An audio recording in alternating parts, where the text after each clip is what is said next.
সিদ্ধিরগঞ্জে জাতীয় বিপ্লব ও সংহতি দিবস উপলক্ষে আয়োজিত আলোচনা সভা এবং যুব সমাবেশে নারায়ণগঞ্জ মহানগর ছাত্রদলের প্রতিষ্ঠাকালীন সভাপতি K M Mazharul Islam Joseph বলেন, ৭ নভেম্বর বিপ্লবের চেতনা যেভাবে বেহাত হয়েছিল, তেমনইভাবে জুলাই আগস্টের বিপ্লবের চেতনা এবং লক্ষ্যকে বেহাত করতে পতিত স্বৈরাচার বিভিন্নভাবে কাজ করে যাচ্ছে।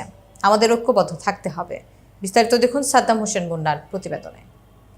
শুক্রবার বিকেলে নাসিক ৩ নম্বর ওয়ার্ড যুবদলের উদ্যোগে মাদানী চত্বরে অনুষ্ঠিত যুব সমাবেশে প্রধান অতিথির বক্তব্যকালে তিনি এসব কথা বলেন। নারায়ণগঞ্জ মহানগরের ৩ নম্বর ওয়ার্ড যুবদলের সভাপতি মোহাম্মদ সোহেল রহমানের সভাপতিত্বে এবং সাধারণ সম্পাদক ফারহান আহমেদ রুবেলের সঞ্চালনায় এই সমাবেশে উপস্থিত ছিলেন সিদ্ধিরগঞ্জ থানা যুবদলের সাবেক সাধারণ সম্পাদক মোহাম্মদ জুয়েল প্রধান, বন্দর থানা যুবদলের সাবেক সভাপতি আমির হোসেন, নারায়ণগঞ্জ মহানগর যুবদলের সাবেক যুগ্ম সাধারণ সম্পাদক এম সাগর সহ অনেকে।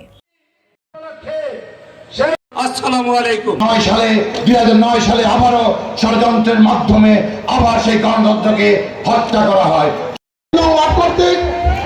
বিপ্লব ও সংহতি দিবস উপলক্ষে